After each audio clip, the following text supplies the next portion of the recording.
Okay.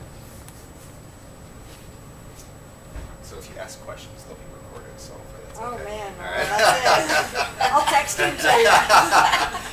All right, so I'm Dr. Mark Lindholm, and I'm glad that you came today. So first of all, I always tell people that I'm a chiropractor, and the reason I say that to begin with is just so that people don't confuse and think I'm a medical doctor. And the other reason I mention that is especially when I'm talking about nutrition, a lot of people don't realize what chiropractors do. A lot of people think of chiropractors as just treating people for back pain or neck pain.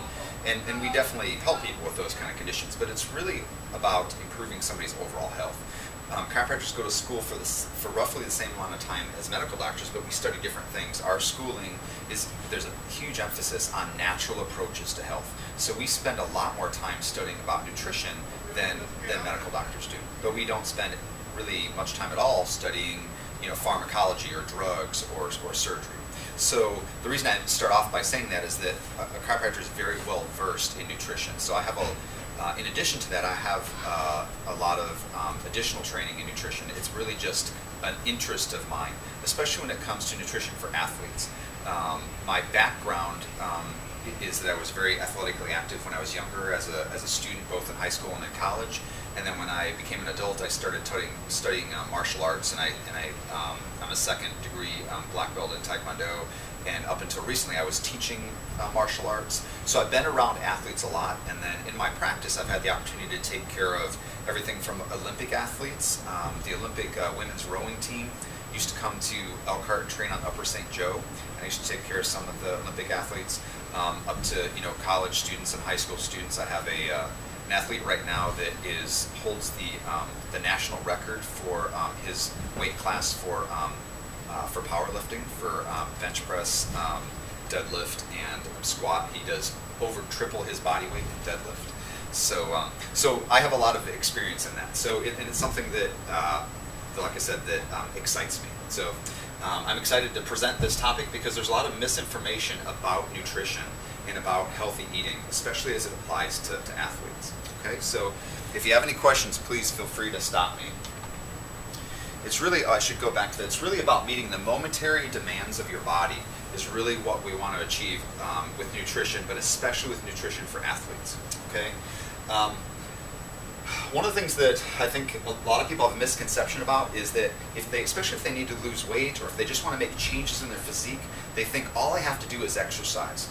Well, you cannot out-exercise a bad diet. It's just impossible to do. In other words, people think, well, because I'm exercising, I can eat whatever I want. And unfortunately, when you're exercising, you actually really need to pay closer attention to your nutrition than at any other time. Come on in, ladies, I just got started. Exercise really is merely the stimulus to make a change. So if you want to become stronger, faster, if you want to tone up your muscles, or if you want to add muscle mass, all exercise does is actually tear down the muscle. When you're exercising, you're actually damaging the muscle, and it's when the muscle heals that the muscle gets stronger, faster, or you become more coordinated, or you get faster. Recovery really is the key, and nutrition is critical to recovery.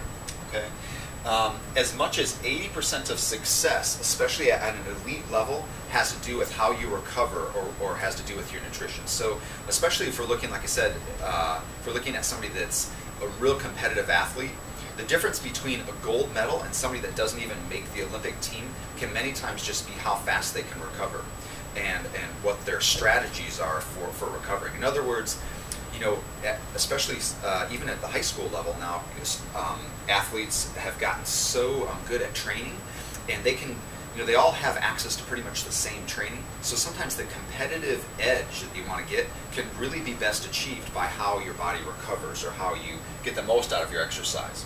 Okay, so and a lot of people are looking for that competitive edge, and nutrition can really push you in that right direction.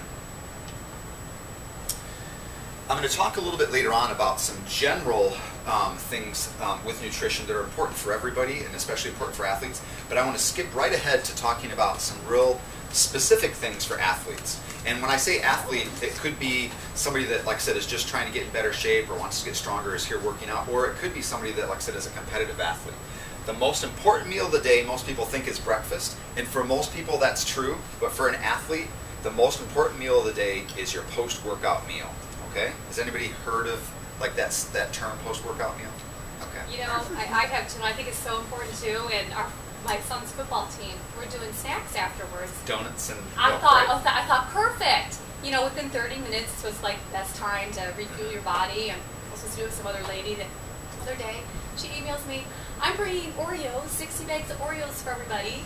And Right. I'm like, okay, well, I'll take another day. Yeah. And that's the sad thing. You know, my boys were playing on the football team the last few years, and that was, you know, once a week their practice they have, like that's the pregame practice the day before their game. Mm-hmm. You know, the tradition is they give them, you know, donuts and juice or donuts and milk. So yeah.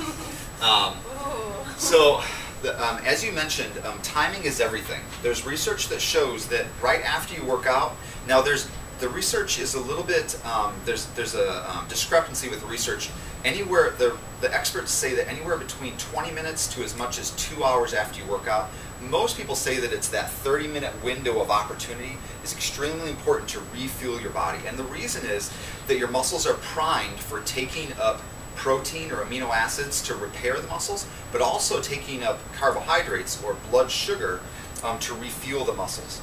The ideal thing is to take in about 50 to 100 grams, and the reason that's a pretty big range is it depends on your body size, but also, again, there's a lot of different literature, a lot of different studies that have been done on this, and there's a little bit of a difference of opinion about the ideal range, but roughly between 50 and 100 grams of carbohydrates. Carbohydrates spare protein, both intracellularly and also dietarily. So what that means is that right after your workout, if you take in carbs, it actually spares your body from tearing down muscle or tearing down protein, what's called catabolism. Now, that's the opposite of what most people want. Most people, when they work out, they want to make their muscles stronger or they want to make their muscles bigger. If your body is tearing down your muscle for fuel, you could actually work out and end up with smaller, weaker muscles if you don't fuel your body correctly. So carbohydrates help to prevent muscle teardown or catabolism. But the other huge thing is that it replenishes stored energy or glycogen in the muscles. What that means is that you only have a certain capability in your muscles to store energy, to give you energy for working out, before your body has to then start using other alternative sources of energy. So how many of you have ever had a really great workout and you work out really hard, and then maybe later in the day or maybe the next day you go to work out and you just feel flat, you feel like you have no energy? That's a common response to not refueling your muscles, especially for somebody that's a competitive athlete, like say if you're a high school athlete and say you're a swimmer and you're swimming every day or doing 2-a-days, or you're a soccer player or something like that. You want to refuel your body so that the next time you go to work out, you have energy and you can perform and get the most out of your training. Okay, so carbohydrates are extremely important. Proteins also are extremely important. As a matter of fact, probably even more important than carbohydrates, but the best is a blend of both of these. So your post-workout meal also needs to have about 50 grams of protein. Again, this can vary a little bit depending upon your body size and so forth. Much more than 50 grams is just kind of a waste. Your body can't absorb much more than that at any one meal. And so an excess protein, just like excess carbohydrates, your body will turn into fat if you can't utilize it then. But it's very important to have protein. And really what that means is you're getting your essential amino acids so that, again, your body can repair those muscles that you've just been using or you've just actually damaged. It's about muscle development, whether you're getting faster, stronger, bigger, is really about having the muscles heal faster than they're torn down. People have the perception that their body, if they don't do anything, just stays the same. The reality is their bodies are amazing the way they function every day, and your body is changing every day whether you want it to or not.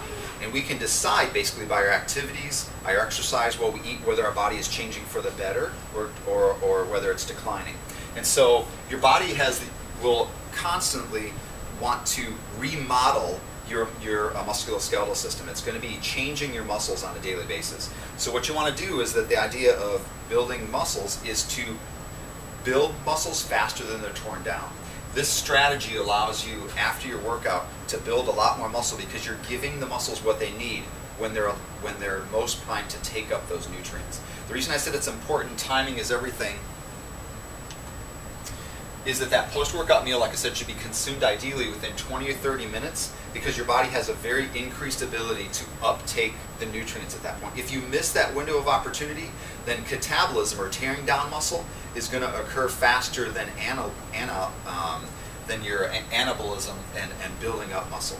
Okay, so many elite athletes would rather skip a workout than to have a workout and not be able to refuel right after their workout, because they know that it will actually cause a decline in their development instead of an increase in their development. Now, the other thing that's important is you don't want to just eat within 20 or 30 minutes. It needs to be fuel that your body can actually absorb. So let's say you go and you have a really strenuous workout, and then you go home and you have a steak and a baked potato. By the time your body breaks down that steak into the protein that your muscles can actually use, or breaks down the potato into the carbohydrates that your muscle can use, you've missed that window of opportunity. So the ideal thing is that, and this is going to be very much in contrast to the general nutrition I'm going to talk about in a second, but for this post-workout meal, this is the time when you actually want to take in carbohydrates that have a high glycemic index, foods that get turned into blood sugar fairly quickly. Normally for health you want to avoid those, but this would be the time you'd want your post-workout meal to ideally be like a shake that has maybe a banana in it and maybe a protein whey protein supplement that actually has amino acid isolates in it, so that your body doesn't have to work very hard to digest it and it can get right into your body. Now, if you're doing strength training kinds of exercise, it can be a good idea to actually be consuming this post-workout meal actually during your workout, or maybe even prior to your workout. Really, the only reason you can't consume it before your workout or during your workout is that some people just find if they eat or they consume a shake like that, that it upsets their stomach when they're working out, or they don't like to feel it, sloshing around in their stomach. But a lot of elite athletes will actually be kind of sipping on a protein shake, throughout their workout. It's a little harder to do if you're playing tennis or you're doing an aerobics class or something where you not have a break. But that can be an ideal way to do it. If you can't do it during your workout, then immediately afterwards. So say you're a high school athlete or something. You don't want to wait until you have practice, then you go in and you shower, and then you go home and you finally make a shake. This is something really you want to be prepared and have with you, so you can consume it like right when you walk off the field. Okay. Right, any questions about the post-workout meal? Yes? Well, if it is like for athletes, like school athletes that can't bring a shake, what would you recommend? Like other types of snacks? Well, I'm just going to play devil's advocate. Why wouldn't they be able to bring a shake? Well, what if the parents are bringing a snack? Well, what I personally do, or what I have, have my children do, is we'll make a shake ahead of time, and you can put it in the freezer, like the night before or that morning, and then take it out, and especially if you have an insulated, kind of a lunch box or a thermos, that it will thaw out, or even if you don't have it insulated, usually it'll thaw, and it's still going to be good, and they can consume it that way. That would be ideal. If you can't do that, then something like, even though it's going to take a little bit of time to digest, something like a hard-boiled egg or a couple hard-boiled eggs and a piece of fruit would be better than nothing at all.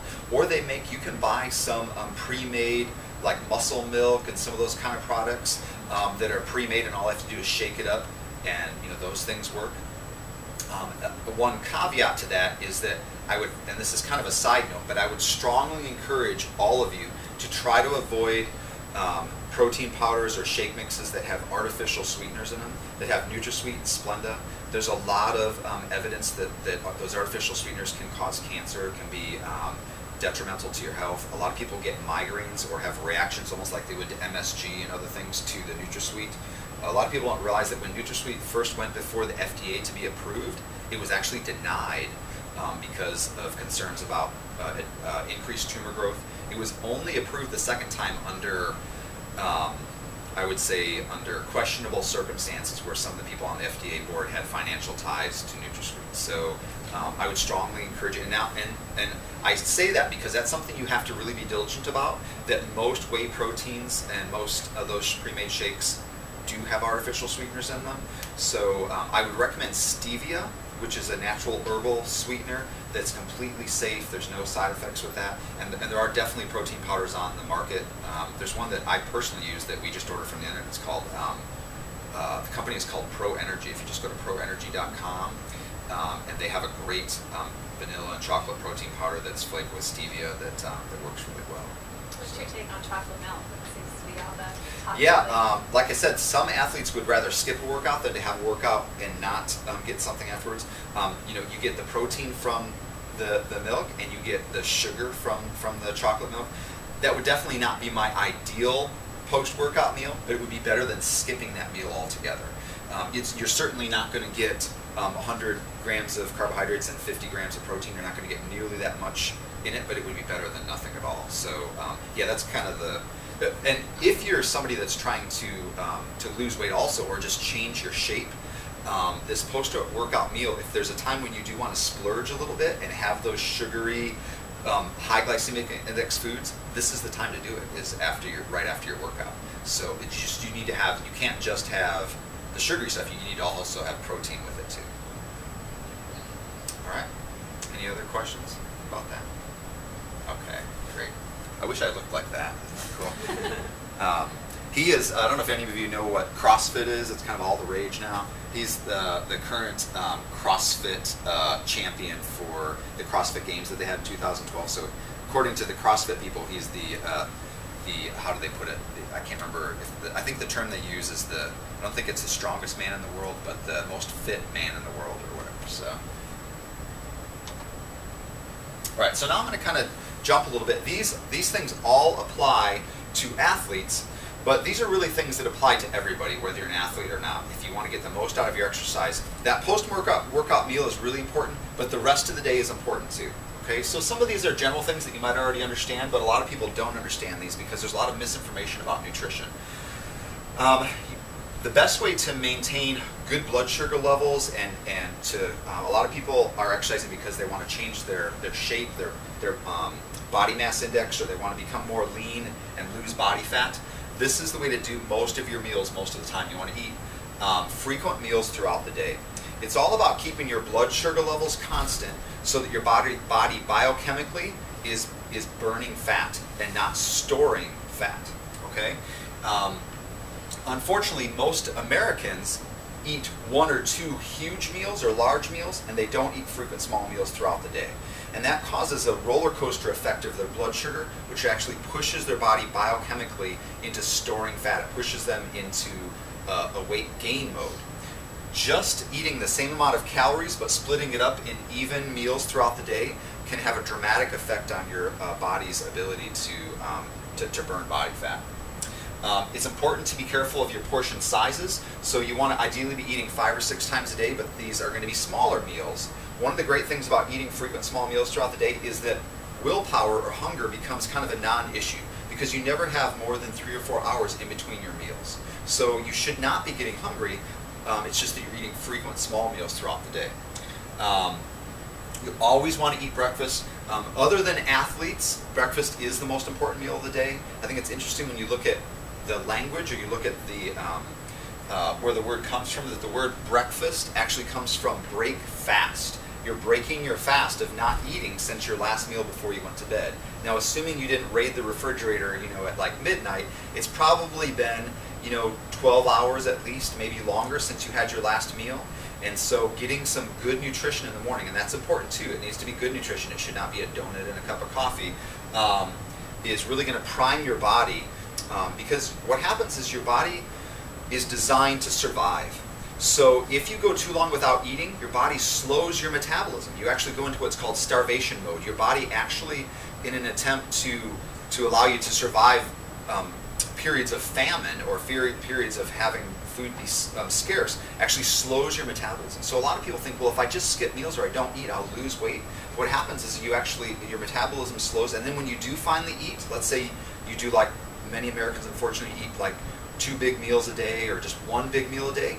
When you actually eat that food, you tend to eat more because you're so hungry, but your body also has slowed your metabolism, so your body doesn't burn off as many calories, and it's actually already primed to move your body into that fat storage. Because when food is scarce, your body actually tries to preserve fat so that you will survive and not starve to death, and it actually preferentially starts to burn muscle, which the less muscle you have, the further your metabolism is slowed.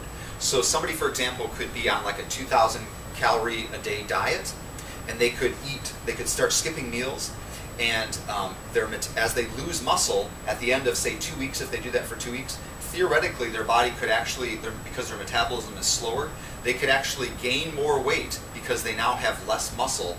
And so they could weigh less on the scale, but a lot of times the scale is not an accurate way to look at it because it will actually show that you've lost muscle, but not that you've lost fat. Okay? And so most people, they say they want to lose weight, but really what you want to do for improving your health and for changing your physique is to get more lean muscle and less body fat. Okay? So you should never go longer than 3 or 4 hours without eating if at all possible. And sometimes those, as I'm going to talk about in a second, could be protein shakes, or they could be meal replacements, because the downside to eating frequent small meals is that it is a fair amount of work. You have to really plan ahead and so forth. I'm going to talk about that at the end. But sometimes meal replacements can be different, or can be useful, but they're going to be different from the post-workout meal. So I'll talk about that in a second.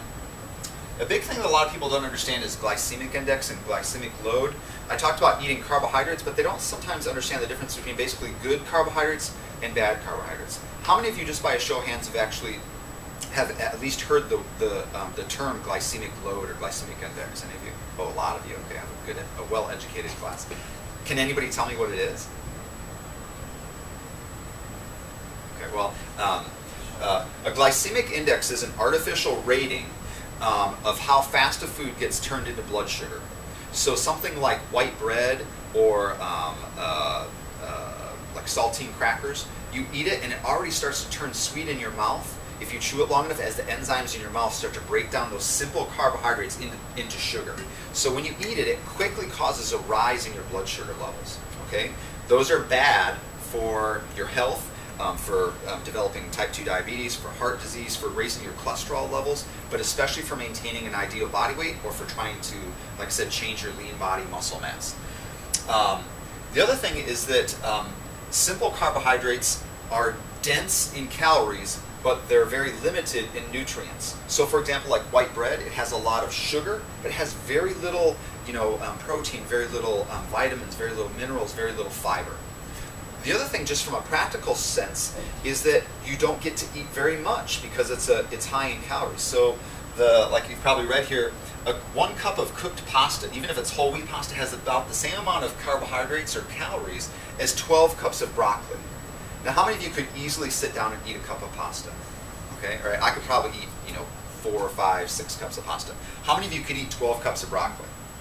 I mean, I would get full eating probably half of that. Okay, so, and I only use broccoli as an example. Most green leafy vegetables, most high fiber vegetables. So the advantage of that is that, again, hunger, if you eat the right foods, should not be a big issue. You shouldn't be hungry if you're eating healthy, if you're, quote, following a good nutritious diet. It's really just about switching the kind of foods that you eat. But the other benefit, besides eating more and not being hungry, is that broccoli is also loaded with all kinds of phytonutrients that do everything from fight off cancer to improve your immune system, help you to stay regular because there's more fiber in the broccoli and so forth, which affects your health. So there's a lot of advantages to switching to a more whole food, unprocessed kind of a diet. Okay? You want to also eat the rainbow. In other words, you want to eat a diversity of foods. We find that the more brightly colored a fruit or vegetable is, generally speaking, the more nutrients it has. So, for example, like spinach or kale or collard greens have a lot more nutrients in them than iceberg lettuce or even than romaine lettuce. A red bell pepper has more vitamin C than a green bell pepper. Red cabbage has more nutrients and more cancer-fighting antioxidants and so forth than green cabbage. So the other thing is, if you eat the rainbow and you eat a diversity, you end up with fewer gaps in your nutrition because different foods are higher in different nutrients. Okay? To just add something, I mean, it's sort of linking it to what you talked about before in terms of like athletes. Because I was giving my daughters before like serious soccer workouts white bread with peanut butter because it's something that they could sort of get into their system before working out. But that's really high glycemic index. It is, and that would not be my ideal like post-workout meal. No, yeah, it's but the same thing, like I said, it could be pre-workout. That around exercise, and I only use post-workout because that's when most people consume it, but I really consider that to be important, like I said, before, during, or after your workout. That is the one time when a high glycemic index food, like, again, white bread would not be my thing of choice, but that would be an okay time to do it. Okay, it would be much better to have them have, like I said, like a vitamin fortified, protein shake, so that it has some fruit in it, things like that they're also going to be easily absorbed. Peanut butter is not the best source of protein. It's got some protein in it, but it also is high in fat, which for a child may not be a big deal as far as nutritionally, but it gets absorbed more slowly because fat takes longer to be absorbed. So unless they eat it quite a while before their workout, that may not fulfill that post-workout 20-30 minute window of being absorbed. But I don't know if I answered your question. No, that I was just, because that was sort of like what I for a long bike ride. So like the peanut butter maybe with it would stay with them. Like Yeah. Honey, and put that on white bread so that you can get it into your system quick versus having like anything that's like milk based, because it Right. doesn't work.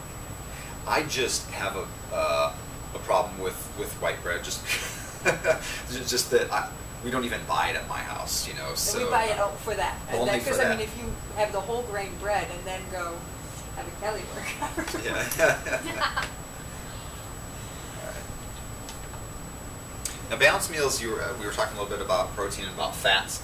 Balanced meals. Each one of those small meals needs to be balanced. So it needs to have healthy, low glycemic index carbohydrates, but also needs to have adequate protein. And adequate fats. A lot of people think that eating fat makes you fat. You actually have to have fat in your diet, especially for women, for your hormone levels to work correctly, especially if you're exercising intensely.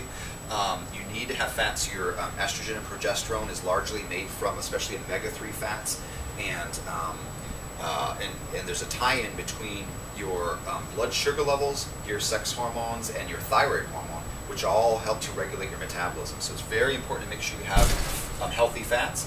But the key is healthy fats.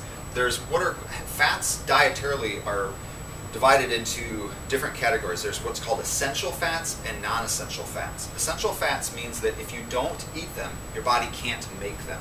Non-essential fats mean that your body can make them. So for example, you could eat no fat at all, and you could still have high cholesterol and high triglyceride, high blood lipid levels, high fat levels in your blood that can increase your risk of heart disease, because your body can take excess sugar from white bread or from eating starchy, sugary kinds of foods, and it can convert it very readily. As a matter of fact, it's the preferred route. If you eat too much, it can convert it into cholesterol and triglycerides and the unhealthy fats. Okay, so but omega-3 fats and omega-6 fats are essential fats. It means if you don't have them, your body will become deficient.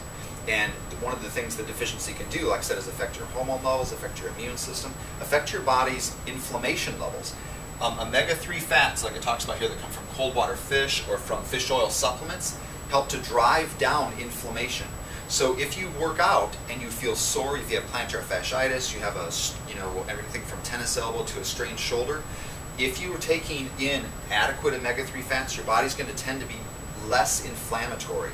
And it also is just it's a beneficial fat that you need in your diet anyway. So it's going to benefit your body functioning well, but it also is going to cause you to have less inflammation. Some orthopedic surgeons will even use high doses of omega-3 fats in a supplement form, even after surgery, as an anti-inflammatory.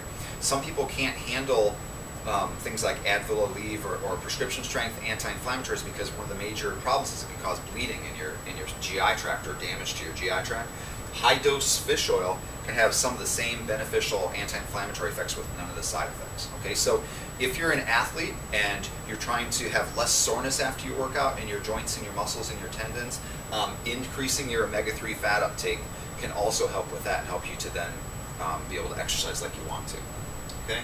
With protein, obviously you want your protein to come from high quality sources of protein.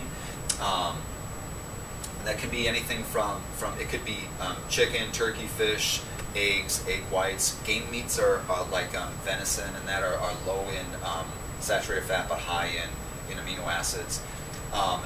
Lean cuts of beef. One of the things that I mention to people is that grass-fed beef actually has a lot of beneficial omega-3 fats, almost as much as salmon.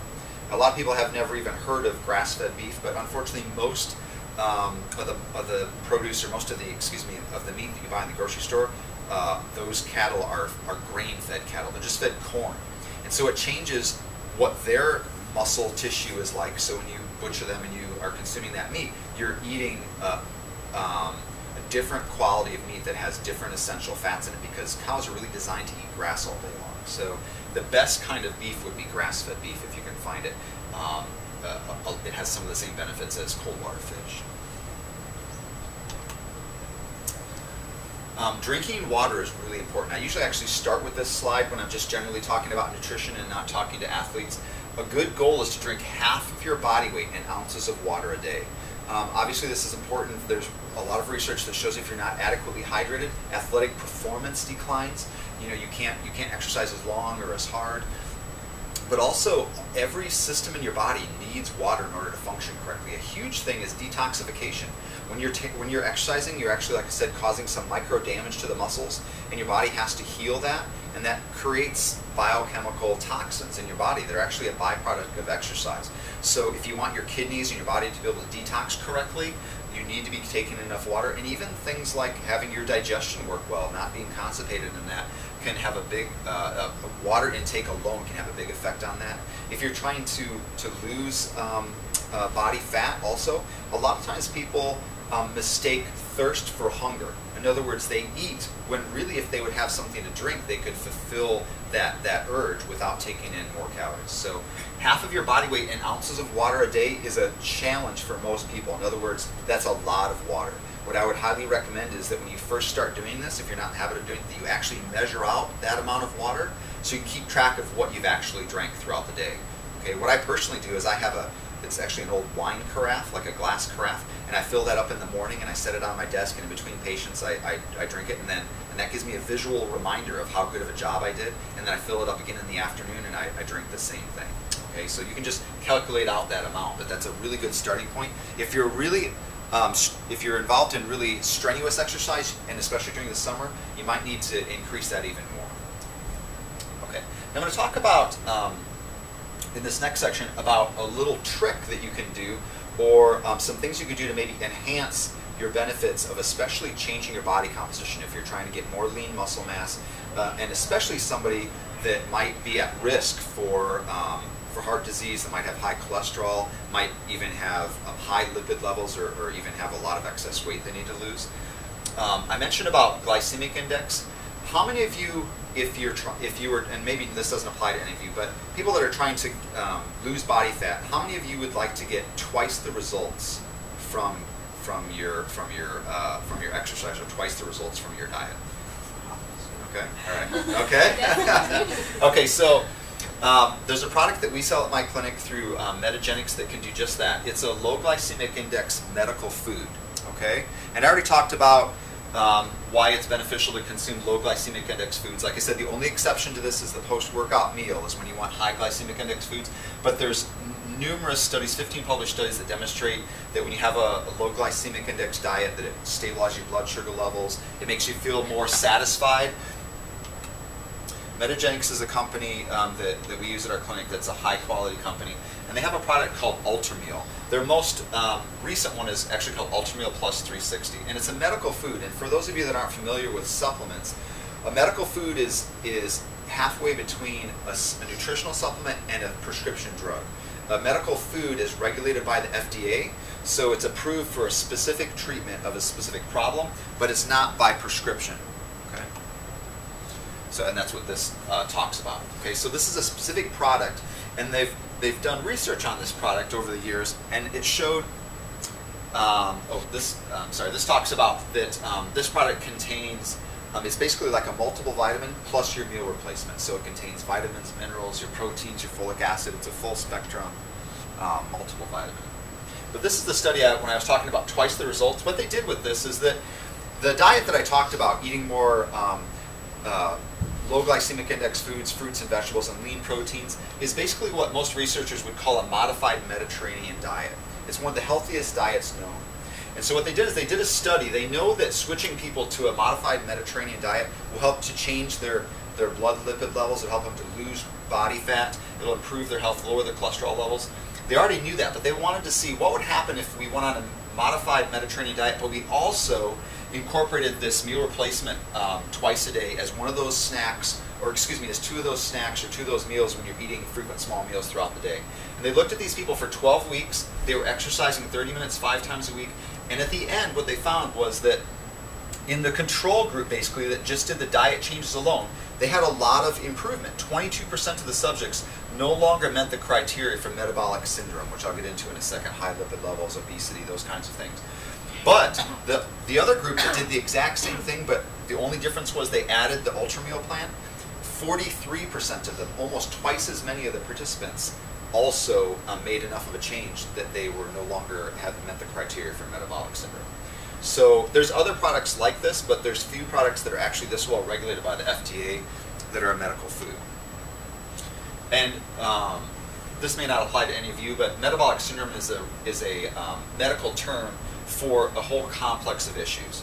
Okay, so it all ties into insulin resistance, which basically is like a pre-diabetic or diabetic, excuse me, or they used to call it syndrome X kind of a process. And many Americans are insulin resistant, and it comes from eating too many sugary, starchy foods or having a poor diet. But it puts you at risk for everything from diabetes to muscle loss to sleep problems, obesity, osteoporosis, like I said, hormonal problems like ED for men or PCOS for women, and definitely puts you at risk for heart disease.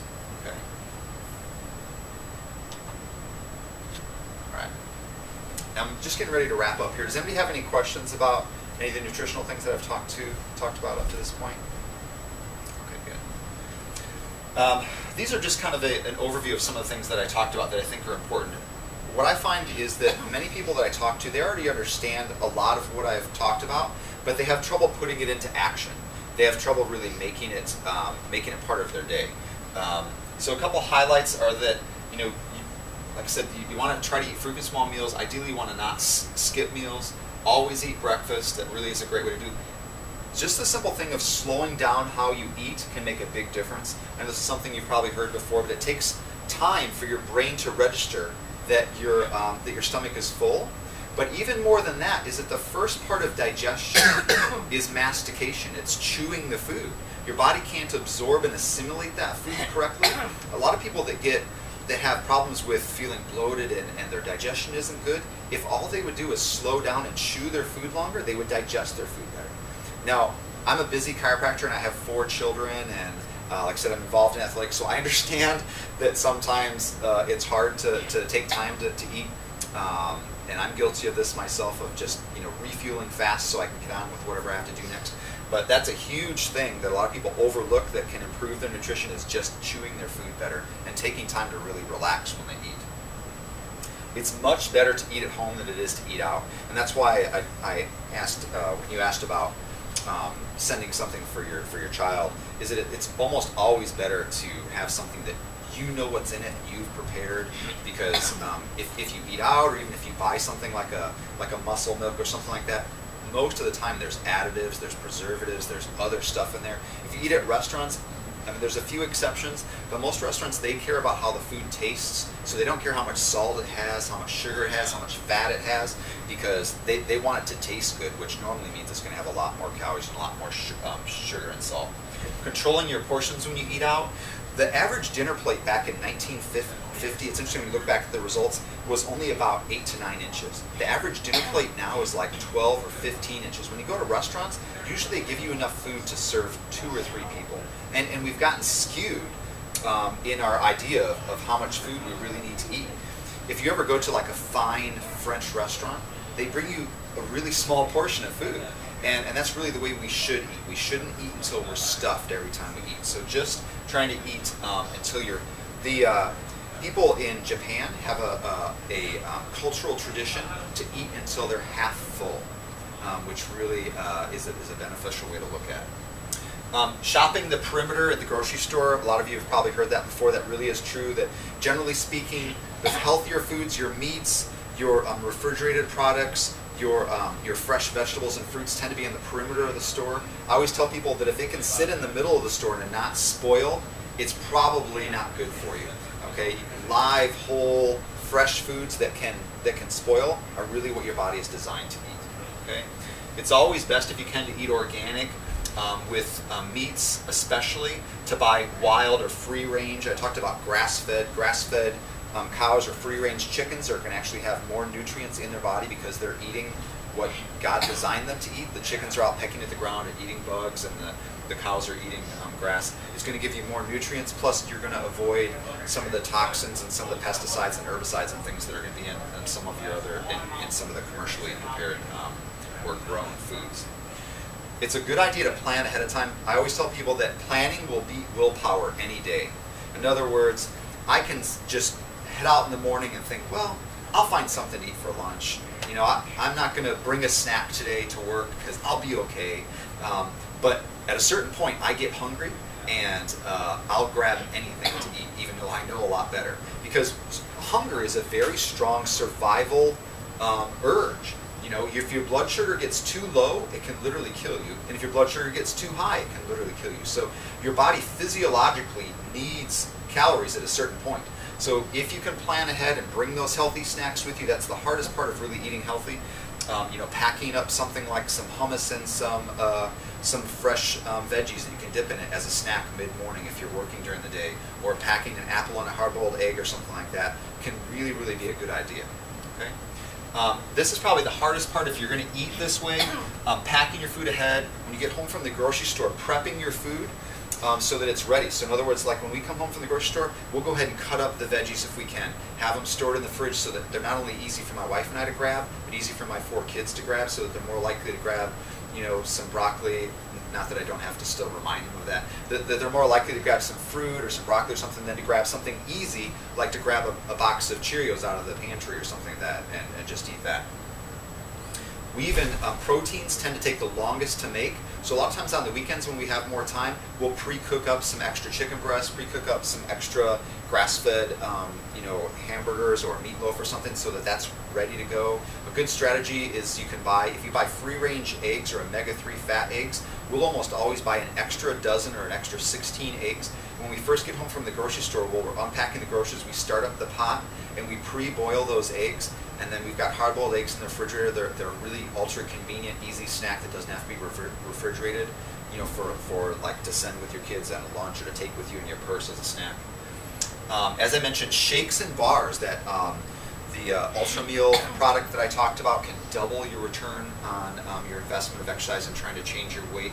They make that in a shake, but also in a bar that you can take. The shake is slightly better, but the bar gives you the convenience of just being able to throw it in your purse. But shakes and bars, I would not recommend. You still want to get most of your nutrition from whole foods, but again, using products like the Ultra Meal 360 can give you a competitive advantage, but it also can be a convenience thing that can make it easier to stick to this plan when maybe you can't always have things prepared, chopped, and packed and ready to go with you. The last thing seems like a nuanced thing, but I've found over the years that this is probably one of the most important things with people that are really trying to make dramatic changes in their diet, and that is adding a positive instead of removing a negative. And let me tell you a story to kind of give you an example of how this works.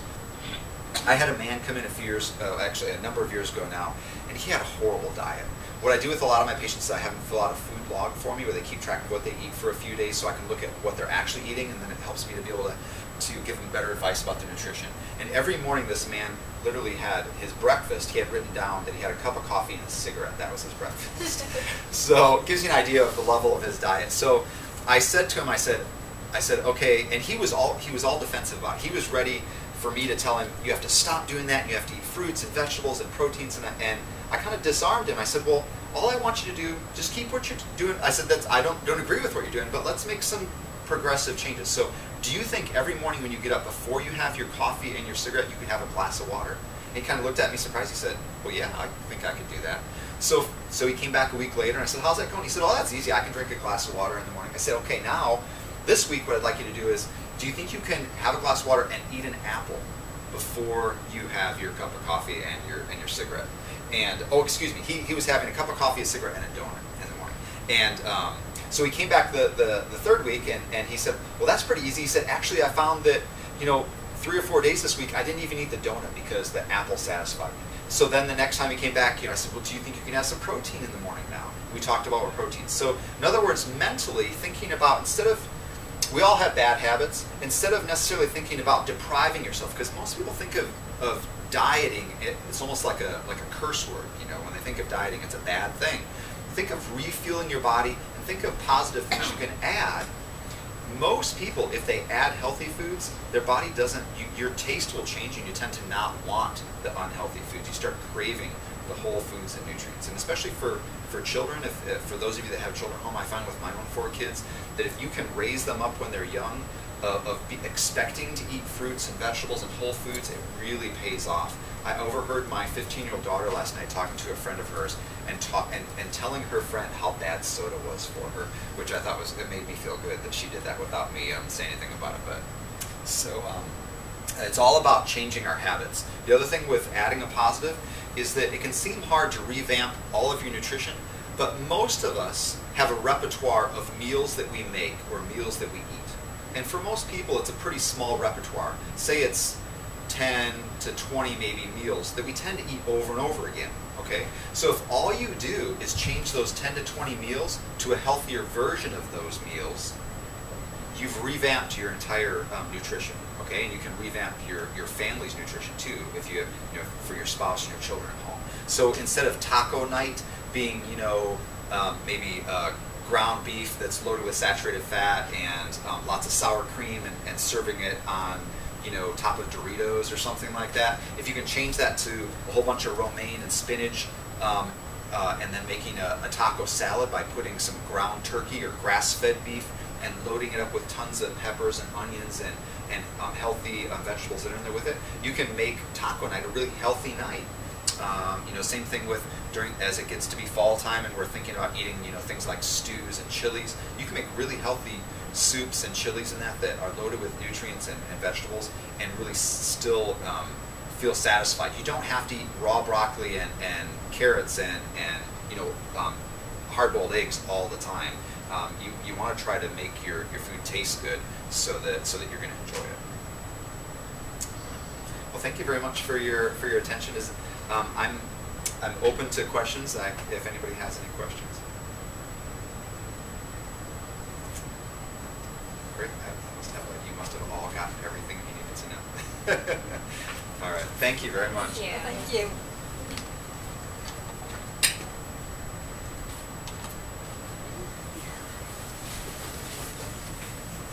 One of the things I noticed